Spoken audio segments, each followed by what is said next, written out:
আসসালামু আলাইকুম। প্রিয় শিক্ষার্থীরা, তোমরা কেমন আছো সবাই? আশা করি আল্লাহর রহমতে সবাই ভালো আছো। আমিও ভালো আছি। সরি।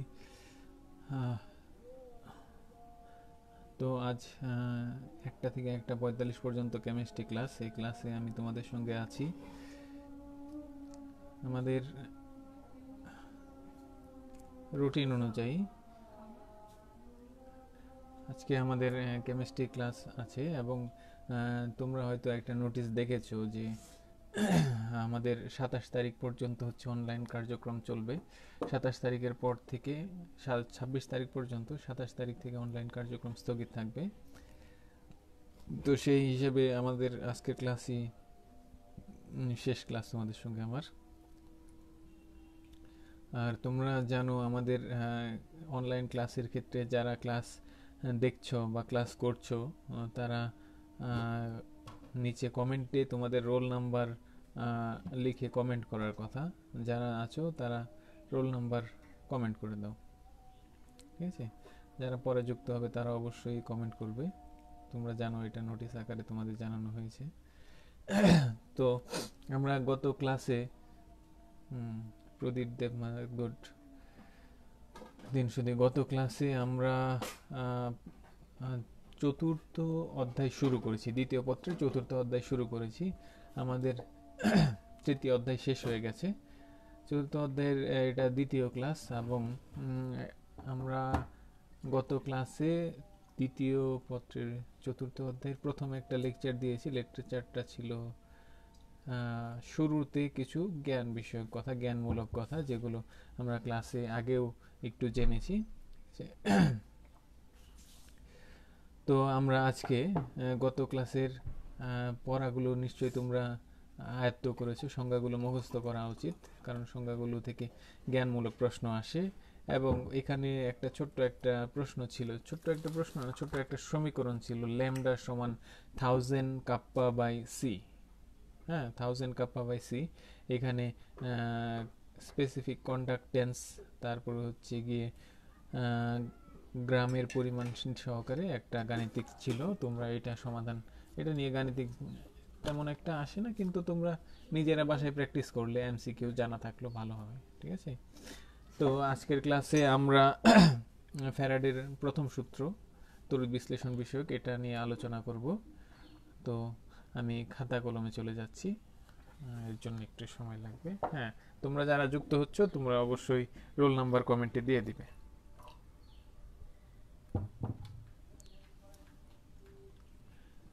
ক্যামেরাটা নড়ছে তো।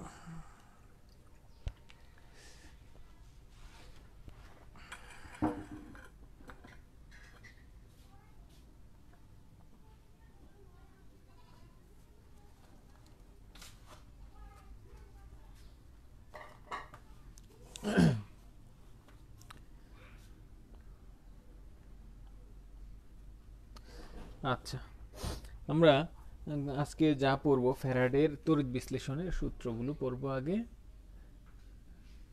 আচ্ছা, তোমাদের আশা করি সবাই দেখতে পাচ্ছ খাতার সম্পূর্ণ অংশটা। আমি একটু ওকে। আজকের পাঠ, আজকে হচ্ছে গিয়ে 26 তারিখ, তাই না? 26/07/2020, লেকচার 15। আজকে আমরা পড়ব ফ্যারাডের 1 নম্বর হচ্ছে ফ্যারাডের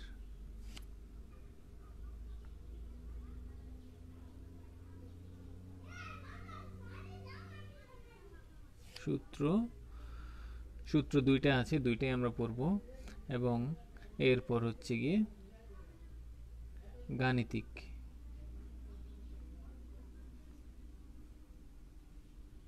সমস্যা, এই দুইটা হচ্ছে আজকে আমাদের আলোচ্য বিষয়। ওয়ালাইকুম আসসালাম। যারা পরে যুক্ত হচ্ছে তারা অবশ্যই তোমাদের রোল নাম্বার কমেন্ট করবে। সেকশন লেখার দরকার নেই, জাস্ট তোমরা রোল নাম্বার কমেন্ট করলেই হলো, কারণ সেকশন যেহেতু আমাদের এখানে নির্দিষ্ট রোল থেকে সেকশন ভাগ করা, তাই সেকশন নিয়ে চিন্তা করতে হবে না। যাই হোক, মিস্টার খান, ফিদা ইসলাম খান, হ্যাঁ, অভিনব লেখার স্টাইল, হ্যাঁ, ওকে। যাই হোক, ফ্যারাডে, বিজ্ঞানী ফ্যারাডে তড়িৎ বিশ্লেষণ বিষয়ক সূত্র দিয়েছেন, দুইটা সূত্র। ফ্যারাডের তড়িৎ বিশ্লেষণের প্রথম সূত্র এবং দ্বিতীয় সূত্র নামে পরিচিত এই সূত্র দুটো, হ্যাঁ, এই সূত্র দুটো 1834 সালে প্রকাশ করেন। 1834 সালে সূত্র দুইটা দেন। প্রথম সূত্র, আমরা আগে প্রথম সূত্রটা পড়ি।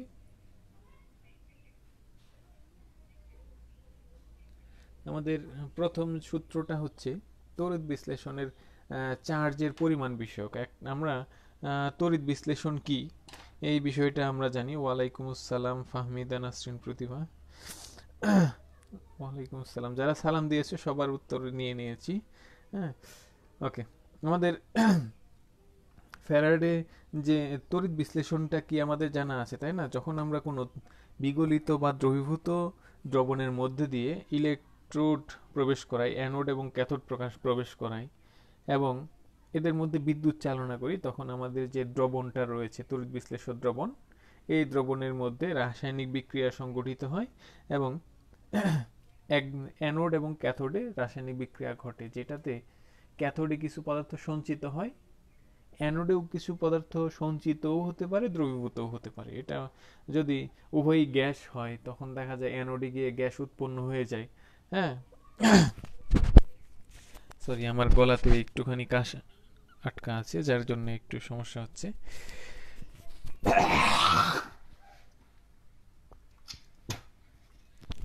আচ্ছা, তাহলে ফ্যারাডের প্রথম সূত্রটা হচ্ছে তড়িৎ বিশ্লেষণের মধ্যে আমরা যখন চালনা করব, বিদ্যুৎ চালনা করব, তখন কতটুকু পদার্থ সঞ্চিত বা দ্রবীভূত হবে এটা নির্ভর করবে চার্জের পরিমাণের উপর। উনি বলেছেন যে তড়িৎ বিশ্লেষণ চালনার সময়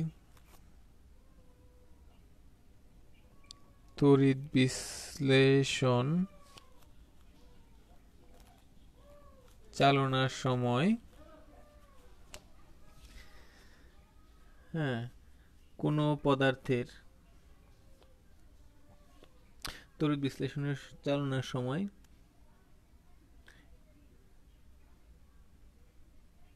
অ্যানোডে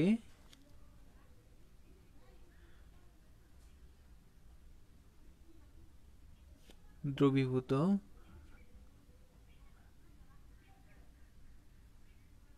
ক্যাথোডে সঞ্চিত, অ্যানোডে দ্রবীভূত হবে এবং ক্যাথোডে সঞ্চিত হয়। এইটা হচ্ছে কি আমাদের তড়িৎ বিশ্লেষণের ক্ষেত্রে সচরাচর এই ঘটনাটাই ঘটে। হয়তো ব্যতিক্রম হতে পারে, অ্যানোডের ক্ষেত্রে সঞ্চিতও হতে পারে, হ্যাঁ। অ্যানোডে সঞ্চিত, অ্যানোডে দ্রবীভূত বা ক্যাথোডে সঞ্চিত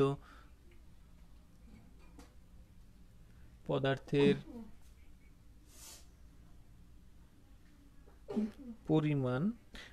পরিমাণটাকে আমরা ডাব্লিউ দিয়ে প্রকাশ করি। পরিমাণ ওই তড়িৎ বিশ্লেষক, ওই পাত্রে, আমরা পাত্রে বলি বা কোষে, ওই কোষে, পাত্রে বা কোষে লিখি, কোষ লিখলে সহজ, কোষে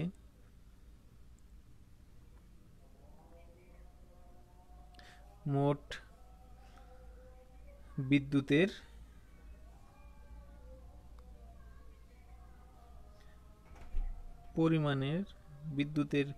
মোট কি লিখেছি, সঞ্চিত প্রবাহিত মোট বিদ্যুতের পরিমাণের সমানুপাতিক,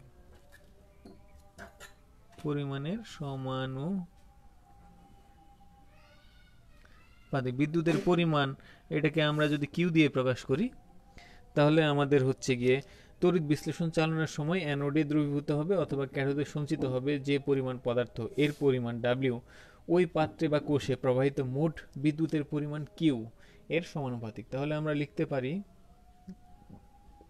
ডাব্লিউ প্রপোর্শনাল কিউ, হ্যাঁ, এটা হচ্ছে গিয়ে গাণিতিক প্রকাশ। এখন আমরা জানি চার্জের পরিমাণ, আমরা বিদ্যুৎ চালনা করলে কতটুকু চার্জ প্রবাহিত হবে এটার পরিমাণ কিসের উপর নির্ভর করে? কত সময় ধরে প্রবাহিত করছি, হ্যাঁ, এবং কি পরিমাণ প্রবাহ মাত্রা। তাই না? এই দুইটার গুণফল হচ্ছে গিয়ে আমাদের মোট চার্জ। তাহলে কিউ সমান সমান মোট চার্জ বা মোট বিদ্যুতের পরিমাণ কিউ সমান আই ডট টি, তাই না? কি পরিমাণ বিদ্যুৎ যাচ্ছে, কত সময় ধরে যাচ্ছে, এটাই মোট পরিমাণ নির্ধারণ করবে। তাহলে ডাব্লিউ প্রপোর্শনাল কিউ, আমরা এখানে যদি সমানুপাতিক জায়গাটাকে ডাব্লিউ প্রপোর্শনাল আই টিও বলতে পারি, অর্থাৎ আমরা ডাব্লিউ প্রপোর্শনালকে ভাঙালে একটা সমানুপাতিক ধ্রুব সংখ্যা চলে আসবে, যেটাকে আমরা বলছি জেড। তাহলে হয়ে গেল জেড আই টি। তাহলে জেড কি? জেড একটা সমানুপাতিক ধ্রুবক এখানে, যেটাকে আমরা বলি তড়িৎ রাসায়নিক তুল্যাঙ্ক। তড়িৎ রাসায়নিক তুল্যাঙ্ক, তড়িৎ রাসায়নিক তুল্যাঙ্ক। এখন জেড তড়িৎ রাসায়নিক তুল্যাঙ্ক, এটাকে আমরা কিভাবে ডিফাইন করব? জেড কতটুকু? জেডকে ডিফাইন করা সহজ। এখান থেকে আমরা জাস্ট যদি বলি এই অংশটা থেকে, ফোন ওভারহিটিং হচ্ছে, দেখি একটুখানি কি কি অন আছে, জিপিএস টিপিএস এগুলো নাকি সিঙ্ক অফ করে দেই। ওকে, তাহলে আমরা যদি বলি 1 অ্যাম্পিয়ার প্রবাহ মাত্রা চলবে কত সময় ধরে? 1 সেকেন্ড ধরে। 1 সেকেন্ড ধরে 1 অ্যাম্পিয়ার বিদ্যুৎ প্রবাহ চলবে। যদি চলে, যে কোনো পাত্রে এটা হতে পারে, যে কোনো তড়িৎ বিশ্লেষ্য দ্রবের পাত্রে হতে পারে, ওই পাত্রের ক্ষেত্রেও এটা প্রযোজ্য যে আমাদের 1 অ্যাম্পিয়ার বিদ্যুৎ 1 সেকেন্ড ধরে যদি আমরা প্রবাহিত করি, তাহলে কোনো পদার্থের যে পরিমাণ সঞ্চিত হয় বা দ্রবীভূত হয়, ওই পরিমাণটাকেই বলা হবে ওই পদার্থের তড়িৎ রাসায়নিক তুল্যাঙ্ক। তাহলে আমরা বলবো 1 অ্যাম্পিয়ার বিদ্যুৎ 1 সেকেন্ড ধরে চললে, তাহলে ডাব্লিউ ইকুয়াল জেড হয়। হ্যাঁ, ধরে চললে যে পরিমাণ সঞ্চিত দ্রবীভূত হয়, তাই ওই পদার্থের তড়িৎ রাসায়নিক তুল্যাঙ্ক। তাহলে তড়িৎ রাসায়নিক তুল্যাঙ্ক, এখন তাহলে কি তড়িৎ রাসায়নিক তুল্যাঙ্ক পদার্থভেদে ভিন্ন হবে? আমি সোডিয়াম ক্লোরাইডের পাত্রে যখন দিব, অথবা পটাশিয়াম ক্লোরাইডের পাত্রে দিব, কপার সালফেটের পাত্রে দিব, জিঙ্ক সালফেটের পাত্রে দিব, বিভিন্ন পাত্রে যখন আমরা বিদ্যুৎ চালনা করব, তাহলে কি কম পরিমাণে পদার্থ বা বেশি পরিমাণে পদার্থ জমা হবে? উত্তর হচ্ছে হ্যাঁ। এটা নির্ভর করবে ওই পদার্থের উপর, পদার্থের তড়িৎ রাসায়নিক তুল্যাঙ্কের উপর। ঠিক আছে? তাহলে আমাদের এখানে তড়িৎ রাসায়নিক তুল্যাঙ্কের একটা সমীকরণ সংজ্ঞা আমরা পেয়ে গেলাম। এখন এটা পরীক্ষা করে দেখা গেছে যে তড়িৎ রাসায়নিক তুল্যাঙ্কের ক্ষেত্রে কোনো পদার্থের তড়িৎ রাসায়নিক তুল্যাঙ্ককে আমরা কিভাবে মেজার করব? আমরা রাসায়নিক তুল্যাঙ্ক, তড়িৎ রাসায়নিক তুল্যাঙ্ক দুই জিনিস। ঠিক আছে? আচ্ছা, ওই ব্যাপারটাতে আমরা একটু পরে যাচ্ছি। আমাদের দেখা গেছে যে এখানে একটা কথা আছে, 1 ফ্যারাড 1F, এটা হচ্ছে চার্জের পরিমাণ। 1 ফ্যারাড চার্জ, 1 ফ্যারাড বিদ্যুৎ সমান 96500 কুলম্ব।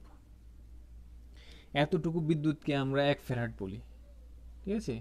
তাহলে এক যোজি যে পদার্থগুলো আছে, যেমন আমাদের সিলভার যদি বলি, সিলভারের যোজনী 1, তাহলে এইটাকে যদি আমি 1 মোল সঞ্চিত করতে চাই,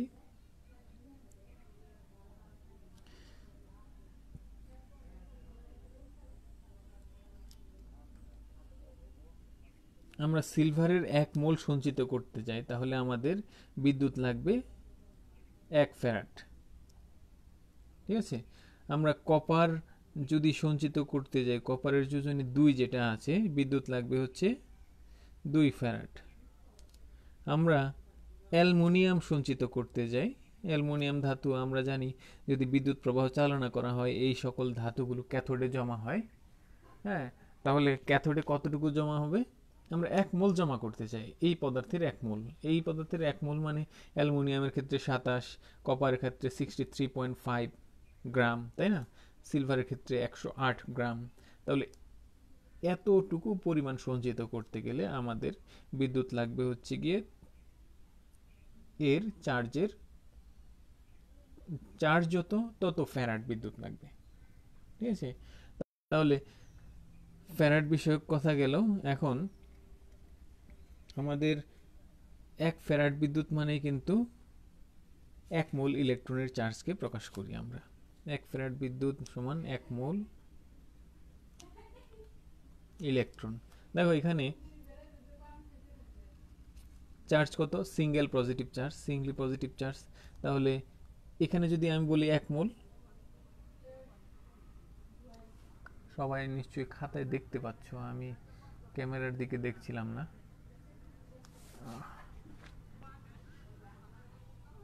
ওকে, ঠিক আছে, দেখা যাচ্ছে। এখানে যদি আমি বলি সিলভারের 1 মোল, তাহলে 1 মোল ইলেকট্রন লাগবে একে প্রশমিত করার জন্য, তাই না? 1 মোল ইলেকট্রন লাগবে। তাহলে 1 মোল মানে 1 মোল ইলেকট্রন মানে 1 মোল ইলেকট্রনের চার্জ কতটুকু? Charge 96500 coulomb. এতটুকু হচ্ছে 1 মোল ইলেকট্রনের চার্জ। ঠিক আছে, তাহলে আমাদের ফ্যারাডের তড়িৎ বিশ্লেষণের প্রথম সূত্র ছিল যে তড়িৎ বিশ্লেষণ চালনার সময় অ্যানোডে দ্রবীভূত অথবা ক্যাথোডে সঞ্চিত পদার্থের পরিমাণ ওই পাত্রে বা ওই কোষে প্রবাহিত মোট বিদ্যুতের পরিমাণের সমানুপাতিক, যেটাকে আমরা বলছি যে কিউ সমান আইটি প্রবাহমাত্রা। তাহলে এই যে আমরা একটা ফর্মুলা পেয়েছি, এই ফর্মুলাটা হচ্ছে আমাদের গাণিতিক একটা ফর্মুলা। আমাদের এই বিষয়ে গাণিতিক সমস্যা যদি আসে তখন আমরা এইভাবে এই ফর্মুলা দিয়ে সমাধান করব। তাহলে এই জায়গা থেকে আমরা মোটামুটি ক্লিয়ার হয়ে গেছি। 1 মোল মানে হচ্ছে, একটা কলম দেওয়া লাগবে।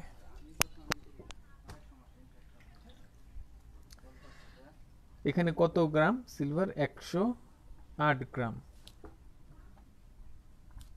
এখানে হচ্ছে 60, ছোট করে লিখলে বোঝা যাবে কিনা, 63.5। তাহলে এখন এখানে তোমাদের একটুখানি বোঝার বিষয় আছে যে 1 মোল সিলভার সঞ্চিত করলে 1 ফ্যারাড বিদ্যুৎ লাগে, অর্থাৎ কতটুকু বিদ্যুৎ লাগে? 96500 কুলম্ব বিদ্যুৎ প্রয়োজন। তাহলে এতটুকু বিদ্যুৎ দিয়ে 108 গ্রাম সঞ্চিত হয়ে যাচ্ছে।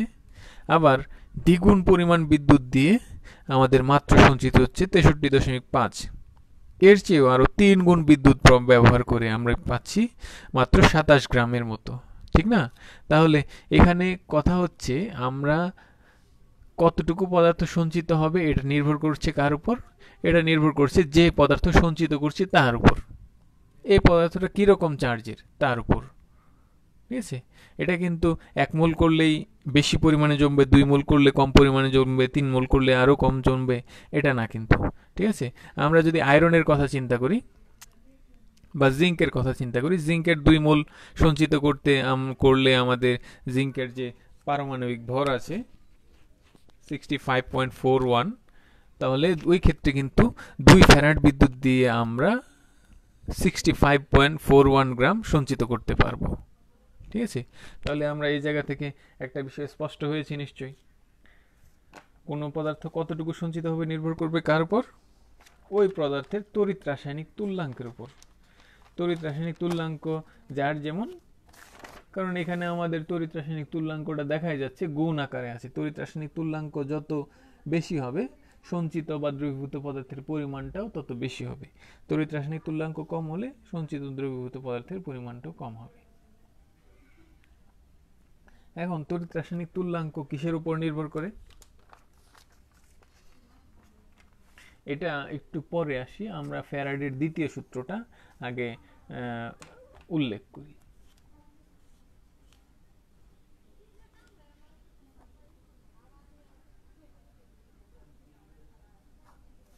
দ্বিতীয় সূত্র, ফ্যারাডের তড়িৎ বিশ্লেষণের দ্বিতীয় সূত্র। আচ্ছা, তোমাদের যদি দেখতে অসুবিধা হয় কোনো ব্যাপারে বা কথা অস্পষ্ট হয় একটু কমেন্ট করে জানাবে। আর যদি নেটওয়ার্ক সংক্রান্ত সমস্যা হয় তাহলেও জানিয়ে রাখতে পারো, আমি চেষ্টা করব নেটওয়ার্ক রিলেটেড সমস্যা ছাড়া অন্য সমস্যা সমাধান করার জন্য। ঠিক আছে, আশা করি নেটওয়ার্ক ভালোই সাপোর্ট দিচ্ছে। আচ্ছা, ফ্যারাডের তড়িৎ বিশ্লেষণের দ্বিতীয় সূত্র। তড়িৎ বিশ্লেষণের দ্বিতীয় সূত্র হচ্ছে, আমরা কোনো পদার্থের ক্ষেত্রে আমরা যখন তড়িৎ বিশ্লেষণ চালনা করব তখন কোনো পদার্থের কতটুকু জমা হবে এটা নির্ভর করবে ওই পদার্থের রাসায়নিক তুল্যাঙ্কের উপর। আমরা এই অংশে যে অংশটা জেনেছি যে কোনো পদার্থের কতটুকু জমবে এটা নির্ভর করছে হচ্ছে তড়িৎ রাসায়নিক তুল্যাঙ্কের উপর। আমরা এই অংশটুকু দিয়ে ব্যাপারটা একটু বোঝার চেষ্টা করেছি, তড়িৎ রাসায়নিক তুল্যাঙ্কের উপর। কিন্তু ফ্যারাডের দ্বিতীয় সূত্র হচ্ছে বিভিন্ন তড়িৎ রাসায়নিক মানে আমরা ভিন্ন ভিন্ন তড়িৎ বিশ্লেষণ দ্রবণের মধ্যে চালনা করব। যদি চালনা করি একই পরিমাণ বিদ্যুৎ দিব। এখানে একই পরিমাণ বিদ্যুৎ দিয়েছি কি তিনটাতে? না, একই পরিমাণ বিদ্যুৎ দেইনি। এখানে দিয়েছি 2 ফ্যারাড, এখানে 3 ফ্যারাড, এখানে 1 ফ্যারাড। আমি যদি জিঙ্ক চিন্তা করতাম, জিঙ্কের ক্ষেত্রেও 2 ফ্যারাড লাগবে, এটার ক্ষেত্রেও 2 ফ্যারাড লাগবে, তাই না? তাহলে আমি সিনারিওটা একটুখানি বোঝার চেষ্টা করছি কি হয়। দেখো, এখানে আমি চিন্তা করলাম কপারের আর একটা হচ্ছে জিঙ্কের। তাহলে কপার এবং জিঙ্ক দুইটা ভিন্ন ভিন্ন পদার্থ। এটার 1 মোল সঞ্চিত করতে কতটুকু বিদ্যুৎ লাগবে? 2 ফ্যারাড। এটার 1 মোল সঞ্চিত করতেও 2 ফ্যারাড লাগবে।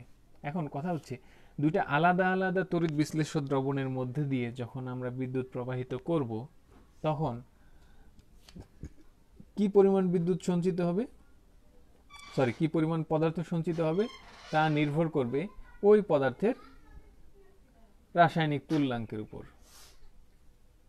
তাহলে আমি যদি বলি এটা 1 নম্বর পাত্র, এটা 2 নম্বর পাত্র, 1 2, তাহলে এই পাত্রে কতটুকু সঞ্চিত হবে? W1। তাহলে এটা নির্ভর করবে এই পাত্রের রাসায়নিক তুল্যাঙ্কের সমানুপাতিক। আমাদের দ্বিতীয় পাত্রের ক্ষেত্রে যদি আমরা চিন্তা করি W2 প্রপোর্শনাল E2, ঠিক আছে? তাহলে রাসায়নিক তুল্যাঙ্ক জিনিসটা কি আমি আসছি একটু আগে। তাহলে এখান থেকে আমরা দেখো কোনো পদার্থের কতটুকু সঞ্চিত হবে বা দ্রবীভূত হবে এই দুইটা সমীকরণ ব্যবহার করে কিছু আমরা কাজ করতে পারি। যে কি? তাহলে W1 equal K into E1, W2 equal K into E2। দুইটা সমীকরণকে যদি আমি ভাগ করি, W1 by W2 equal E1 by E2। এই জায়গাটার প্রয়োজন কি? এই জায়গাটা দিয়ে আমরা কি করতে পারি? এই জায়গাটা দিয়ে আমাদের যদি কোনো পদার্থ জানা থাকে এই পদার্থের এতটুকু সঞ্চিত হয় নির্দিষ্ট পরিমাণ বিদ্যুৎ প্রবাহ করলে, আমি কিন্তু সূত্রটা এখনো লিখিনি, একটু পরে লিখছি আমি, না আগে লিখে দিই, কারণ এখান থেকে তোমরা বুঝে উঠতে পারবে না।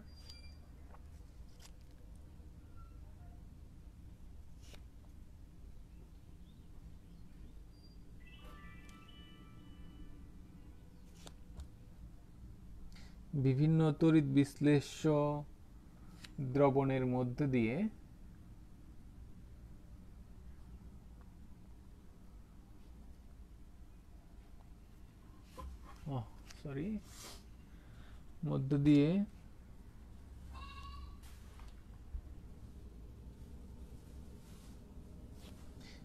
একই একই পরিমাণ বিদ্যুৎ প্রবাহিত করা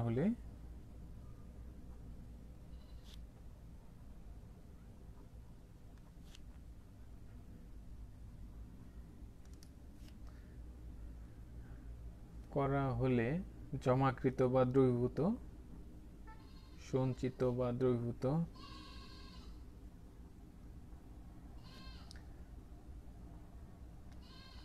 পদার্থের পরিমাণ নিজ নিজ রাসায়নিক তুল্যাঙ্কের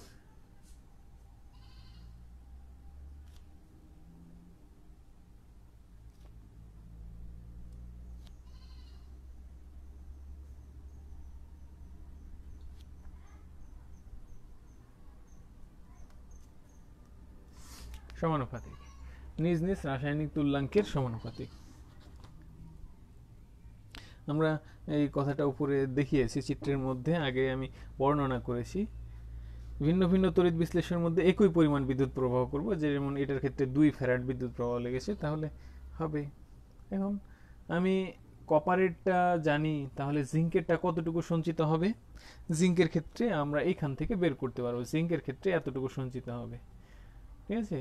অথবা আমি যদি জানি যে জিঙ্ক সঞ্চিত হয় কতটুকু, এতটুকু, কপার সঞ্চিত হয় কতটুকু, একটা নির্দিষ্ট পরিমাণ সঞ্চিত হয়, তাহলে দুইজনের রাসায়নিক তুল্যাঙ্ক আমরা হিসাব করতে পারবো। এখন রাসায়নিক তুল্যাঙ্ক আমরা যদি হিসাব করতে যাই, তাহলে এখান থেকে রাসায়নিক তুল্যাঙ্কের সংজ্ঞাটা আমরা এইভাবে দিচ্ছি যে রাসায়নিক তুল্যাঙ্ক,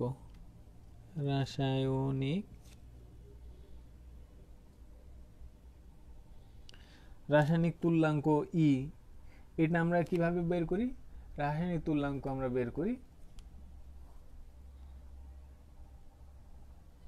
1 মোল, নিচে থাকবে মোলের যোজনী, মৌলের যোজনী, এটা হচ্ছে রাসায়নিক তুল্যাঙ্ক। গোলাম রাব্বানী স্যার নিশ্চয়ই ভালো আছেন। তাহলে রাসায়নিক তুল্যাঙ্ক ই সমান মোল পরিমাণ পদার্থ এবং মোলের যোজনী। তাহলে আমরা যদি চিন্তা করি ই জিঙ্ক, জিঙ্কের 1 মোল কতটুকু? জিঙ্কের 1 মোল হচ্ছে 65.41 গ্রাম, তাই না? আচ্ছা, তাহলে 1 মোল, গ্রাম আমরা লিখছি না, গ্রামে প্রকাশ না করে। মোলের যোজনী কত? 2। তাহলে এর রাসায়নিক তুল্যাঙ্ক হবে যা হয় আসে তাই। এই তো স্যার আছি, আল্লাহর রহমত, ভালোই। আপনিও নিশ্চয়ই ভালো আছেন। হ্যাঁ, থ্যাংক ইউ স্যার। এই তো স্যাররা যেভাবে শাবাশি দিচ্ছে, আমি তো খুবই ফুলে যাচ্ছি স্যার। আচ্ছা, যাই হোক, স্যারের ক্লাসগুলো যখন দেখি অনেক ভালো লাগে।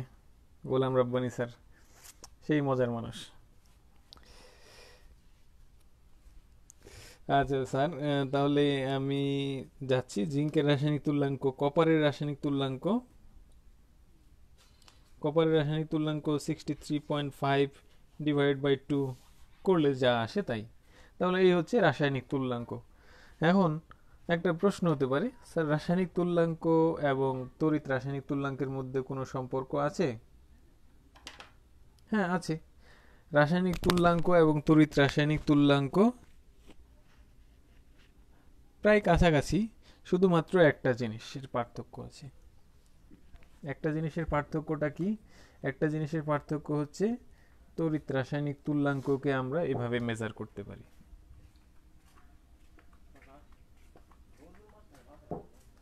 তড়িৎ রাসায়নিক তুল্যাঙ্ক, তড়িৎ রাসায়নিক তুল্যাঙ্ককে আমরা এভাবে প্রকাশ করি ই রাসায়নিক তুল্যাঙ্ক divided by farad.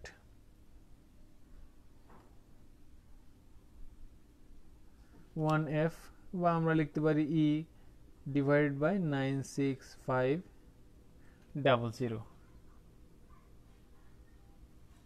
Yes Hasnat Haque, তুমি ঠিক করেছো। আমি ক্যালকুলেটর ব্যবহার করছি না বিধায় এখানে আমি লিখিনি, যা আসবে তাই হবে। ঠিক আছে। 32.705 এবং 31.75। জিঙ্কের ক্ষেত্রে 32.32.705 আর এটার ক্ষেত্রে হচ্ছে 31.75। এই এখন রাসায়নিক তুল্যাঙ্ক কি বললাম আমরা? রাসায়নিক তুল্যাঙ্ক বললাম তড়িৎ রাসায়নিক তুল্যাঙ্ক, যেটা রাসায়নিক তুল্যাঙ্ককে ফ্যারাড যে আছে না 1 ফ্যারাড, এটা দিয়ে ভাগ করলে আমরা তড়িৎ রাসায়নিক তুল্যাঙ্ক পেয়ে যাই।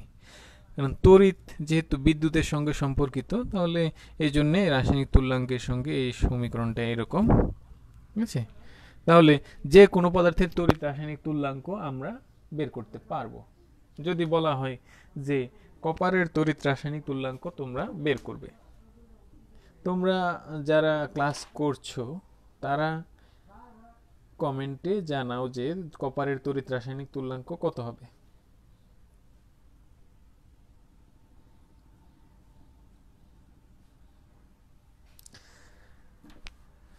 কপারের তড়িৎ রাসায়নিক তুল্যাঙ্ক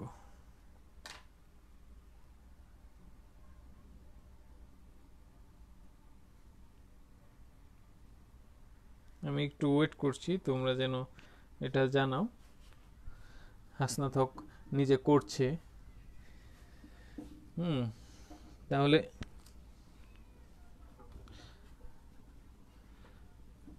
আমরা এই সংখ্যাটাকে 96500 দিয়ে ভাগ দিব, তাহলে কত আসে দেখো তো। জেড কপার 2+2+ই থাকে কপার সাধারণত। বলো তো কত আসে কপারের তড়িৎ রাসায়নিক তুল্যাঙ্ক? আমরা যদি যাই 1 মোল, কপারের 1 মোল মানে হচ্ছে 63.5 গ্রাম, ডিভাইড বাই যোজনী, মোলের যোজনী 2 ডিভাইড বাই 96500। হ্যাঁ, এই হচ্ছে গিয়ে আমাদের কপারের তড়িৎ রাসায়নিক তুল্যাঙ্ক। কেউ কমেন্টে জানাও।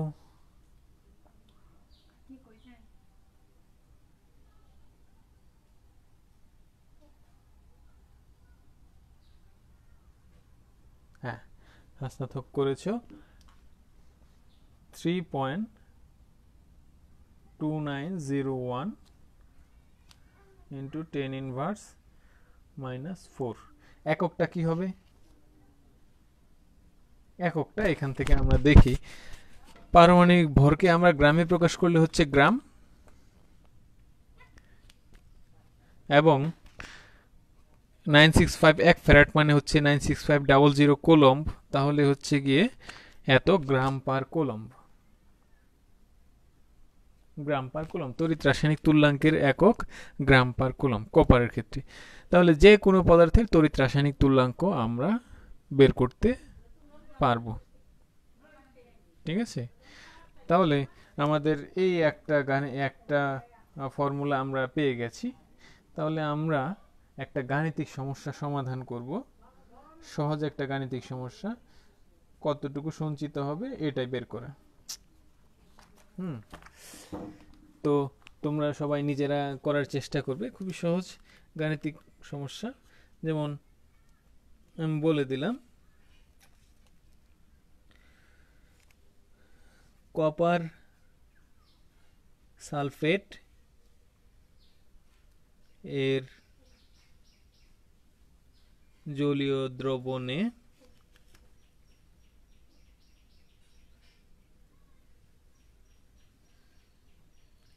1 কুলম্ব, এটা হচ্ছে 1, ও 1 ফ্যারাড বিদ্যুৎ চালনা করলে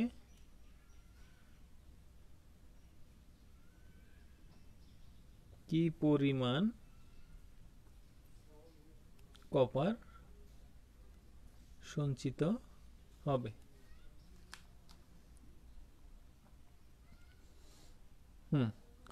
ওকে, গুড হাসনাথক, খুবই ক্লাস মনোযোগ দিয়ে ফলো করছো, ধন্যবাদ তোমায়। তাহলে এই গাণিতিক সমস্যাটা তোমরা সমাধান করার চেষ্টা করো।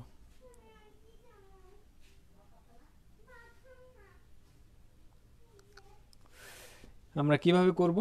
কপার সালফেটের জলীয় দ্রবণে 1 কুলম্ব বিদ্যুৎ এবং 1 ফ্যারাড বিদ্যুৎ চালনা করলে কি পরিমাণ কপার সঞ্চিত হবে। তাহলে আমরা এভাবে করতে পারি। কপার সমাধান কপার 2+, কপার সালফেটের জলীয় দ্রবণে কপার 2+ আকারে থাকে। এই কপার 2+ 2টা ইলেকট্রন গ্রহণ করে কপারে পরিণত হবে। তাহলে এখানে দেখা যাচ্ছে 2 মোল ইলেকট্রন মানে 2 ফ্যারাড ইলেকট্রন সঞ্চিত করে 1 মোল কপার। তাহলে দেখা যাচ্ছে আমরা লিখব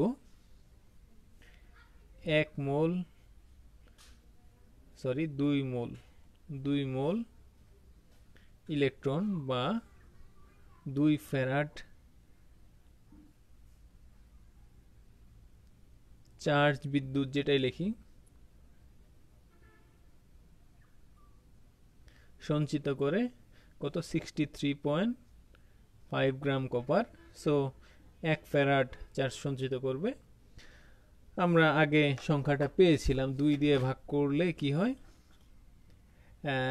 31.75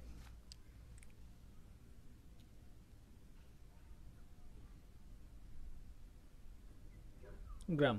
এটা সরাসরি হয়ে গেল। এভাবে আমরা করতে পারি। এখন 1 কুলম্ব চেয়েছে, এটা একটা আনসার। আমার বলেছিল 1 কুলম্ব, তাই না? এই জায়গা থেকে আমরা করতে পারি। 2 ফ্যারাড যখন বলেছি, 2 ফ্যারাডটাকে আমরা লিখতে পারি হচ্ছে কি 2 × 96500 কুলম্ব। তাহলে এত কুলম্ব চার্জ প্রবাহিত করলে সঞ্চিত হয় 63। আমি লিখে দিই আবার একটুখানি, সমীকরণ হতে, এটা সমী হতে,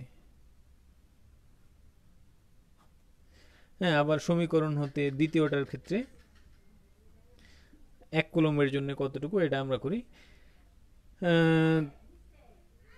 2 মোল ইলেকট্রন বা 2 × 96500 কুলম্ব সঞ্চিত করে 63.5 গ্রাম কপার। তাহলে 1 কুলম্ব চার্জ প্রবাহিত সঞ্চিত করবে হচ্ছে 63.5 ডিভাইড বাই 2 × 96500 এত গ্রাম। তাহলে এটা করলে আমরা জানি কপারের তড়িৎ রাসায়নিক তুল্যাঙ্কটাও এভাবে বের করা হয়েছিল, তাই না? তাহলে আসবে হচ্ছে 3.2901 × 10⁻⁻⁴ গ্রাম। ঠিক আছে? তাহলে এখান থেকে দেখো আমরা আরেকটা সংজ্ঞা পেয়ে গেলাম। ওয়াও, লাইক কমেন্ট অনেক হচ্ছে, ধন্যবাদ সবাইকে। লাভ রিঅ্যাক্ট লাইক, ওয়াও, গুড। তাহলে সবাই আশা করি ক্লাসটা বুঝেছো। তাহলে দেখো এখান থেকে তড়িৎ রাসায়নিক তুল্যাঙ্কের কিন্তু একটা সংজ্ঞা চলে আসছে এই প্রশ্ন থেকে। কোনো পদার্থের তড়িৎ বিশ্লেষ্য দ্রবণের মধ্যে যদি আমরা 1 কুলম্ব চার্জ প্রবাহিত করি,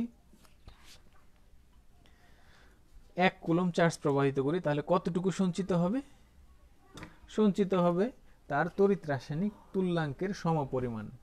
অর্থাৎ 1 কুলম্ব চার্জ কতটুকু? 1 কুলম্ব চার্জ সমান 1 অ্যাম্পিয়ার ইন্টু 1 সেকেন্ড। ঠিক আছে?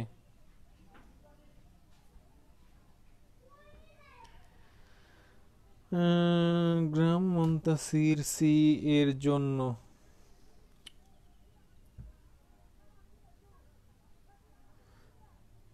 তাহলে আমাদের এই গাণিতিক সমস্যাটা আমরা আশা করি সবাই বুঝতে পেরেছো।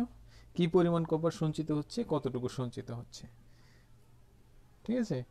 এখন আমরা এই জায়গা থেকে তড়িৎ রাসায়নিক তুল্যাঙ্ক, আমাদের ফ্যারাডের তড়িৎ বিশ্লেষণের প্রথম সূত্র এবং দ্বিতীয় সূত্র আমরা আজকের ক্লাসে আলোচনা করলাম। আজকের ক্লাসে আমরা আর নতুন টপিক ধরবো না, আমাদের এই পর্যন্তই থাকলো। হোমওয়ার্ক দিয়ে দিব। এর আগে তোমাদের ফোন যে পরিমাণ গরম হয়েছে, মনে হচ্ছে ডিম ছেড়ে দিলে ভাজা হয়ে যাবে। তাহলে তোমাদের কোনো জায়গায় প্রশ্ন আছে কিনা? আজকে ক্লাসে আমরা যে অংশটা দেখলাম বা যে অংশগুলো আমরা বোঝার চেষ্টা করলাম, ফ্যারাডের তড়িৎ বিশ্লেষণ সূত্র এবং ফ্যারাডের তড়িৎ বিশ্লেষণ সূত্রের একটা গাণিতিক সমস্যা। গাণিতিক সমস্যাগুলো এখানে অনেকগুলো গাণিতিক সমস্যা হতে পারে। এইগুলো তোমরা বইয়ের মধ্যে দেখবে অনেকগুলো সমস্যা আছে এই বিষয়ক, এগুলো তোমরা বাসায় সমাধান করবে। আর যদি কোনো সমস্যা ফিল করো সমাধান করতে গিয়ে, তখন ওইগুলো আমাকে তুমি নক করতে পারো, আমার মেসেঞ্জারে তোমরা মেসেজ দিয়ে জানাতে পারো, স্যার এই জায়গায় একটু সমস্যা রয়েছে, আমি চেষ্টা করব তোমাদেরকে বুঝিয়ে দেওয়ার জন্যে এবং তোমাদের প্রশ্নের সমাধান করার চেষ্টা করব। যদি এরকম হয় যে এমন একটা গুরুত্বপূর্ণ প্রশ্ন করেছো যেটা সবার জানা দরকার, তাহলে ওই প্রশ্নটা আমরা ক্লাসে সমাধান করব, ঠিক আছে? আর সবাইকে অগ্রিম ঈদের শুভেচ্ছা জানাচ্ছি। হ্যাঁ, হাসনাত হক, ঈদ মোবারক তোমাকেও। হাসনাত হকের রোল নাম্বার কোন সেকশন? হাসনাত হক সিগমা। ও মুহাইমিন, হ্যাঁ ওকে মুহাইমিন, তোমাকে ঈদ মোবারক জানাচ্ছি। সবাই এখানে যারা ক্লাস করছো সবাইকে অগ্রিম ঈদের শুভেচ্ছা জানাচ্ছি। তোমরা সবাই স্বাস্থ্যবিধি মেনে কুরবানির পশু কিনতে যাবে, যদি যাও। না যাওয়াই ভালো তোমরা ছোট যারা আছো, কারণ গার্ডিয়ান আছে, গার্ডিয়ানরা যাক এখানে। হ্যাঁ, নূর নবী, হ্যাঁ ঈদ মোবারক তোমাকেও। তোমরা যারা পরবর্তীতে ক্লাস করবে তারা তোমাদের রোল নাম্বারটা ক্লাসের রেকর্ড যারা দেখবে তারা অবশ্যই কমেন্টে জানিয়ে দিবে। হ্যাঁ, আজকের ক্লাস থেকে আপাতত ঈদের পূর্বে আর কোনো ক্লাস হচ্ছে না, তোমাদেরও ছুটি আমারও ছুটি। তো সেই প্রত্যাশায় দেখা হবে আবার সামনের ঈদের ছুটির পর।